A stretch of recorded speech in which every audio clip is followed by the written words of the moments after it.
असं वाटतं? नाही नाही, माझ्या हत्येचाच कट केला गेला होता. माझ्यावर तशा प्रकारचा हल्ला झालेला आहे. माझे कार्यकर्ते संभाजी ब्रिगेडचे, संभाजी भोसले असतील आणि त्यांचे सगळे सहकारी यांच्यामुळं मी आज जिवंत आहे. अन्यथा माझ्यावर जीवितावर हल्ला झाला होता आणि याला पूर्णपणे सरकार जबाबदार आहे. तुम्ही तांत्रिक अडचण सांगितली.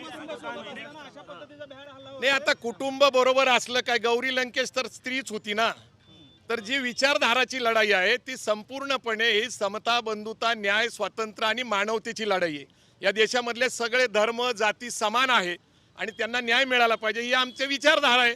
शिवराय फुले शाह आंबेडकरांची विचारधारा मांडत असताना कुणाला जर ते आवडत नसेल तर मला हा काय जो झालेला हल्ला आहे हा काही सोपा नाही. याच्या मागे मोठं कट आहे.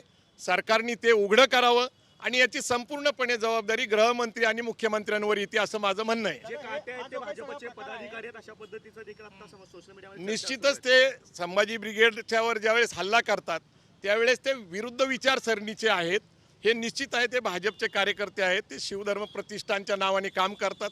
त्यांचं आमचं 2 वेळा संभाषण झालं. त्यांचा आग्रह होता की छत्रपती संभाजी ब्रिगेड असं नाव करा. तांत्रिक अडचण अशी आहे की सचिन कांबळे यांनी संभाजी ब्रिगेड ही जी संघटना आहे तिच्या पुढे छत्रपती संभाजी ब्रिगेड नावाने ऑलरेडी मुंबईमध्ये रजिस्ट्रेशन केलेलं आहे आणि धर्मदाय आयुक्ताकडं नाव बदल करण्यासाठी आपण आग्रह धरला तर पहिली ती संघटना एक तर ती रद्द केली पाहिजे किंवा त्या संघटनेबरोबर आपण सामावून घेतलं पाहिजे. धर्मदाय आयुक्ताने कायदेशीर मार्गाने संभाजी ब्रिगेडला मान्यता दिलेली आहे. पुण्याच्या धर्मदाय आयुक्ताकडे त्याची नोंद आहे. कायदेशीर बाब होती. आमचं त्यांच्याशी संभाषण चालू होतं, परंतु त्यांचा ॲग्रेसिव्हपणा हा काय फक्त छत्रपती संभाजी ब्रिगेड नाव करण्यामुळं किंवा संभाजी ब्रिगेड याच्यामुळं संभाजीराजेंचा अपमान होतो ही गोष्ट खरी नाही आहे. स्वराज्य रक्षक संभाजीराजे ही सिरियल काढली त्यावेळेस पण अनेक लोकांनी अशी मागणी केली की छत्रपती नाव लावा, परंतु 20 सिरियल ऑलरेडी रजिस्टर्ड होत्या आणि ज्यांनी ज्यांनी लेखक आणि डायरेक्टरनी ती रजिस्टर केले होते मान्य करत नव्हते. डॉक्टर अमोल कोल्हे आणि आम्ही संभाजीराजेंचा खरा इतिहास पूर्ण समाजाला दाखवला. बहुजन समाजाला या देशाने महाराष्ट्राने बघितला. त्यावेळेस सुद्धा अशा अनेक धमक्या आल्या होत्या की त्याचं नाव छत्रपती संभाजी महाराज सिरियल करा, म्हणजे ती सिरियल होती अमोल कोल्हेंची.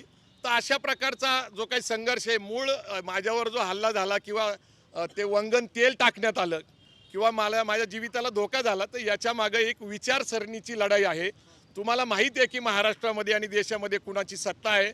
आज अनेक गोष्टी घडत आहे. तुम्हाला अनेक प्रकारच्या घटना बघायला मिळतात. कधी ईडीच्या माध्यमातून लोकांना अडकवलं जातं, SITच्या माध्यमातून, इन्कम टॅक्सच्या माध्यमातून. मी एक फाटका सामाजिक कार्यकर्ता आहे. हा कधी मी बोलत नाही.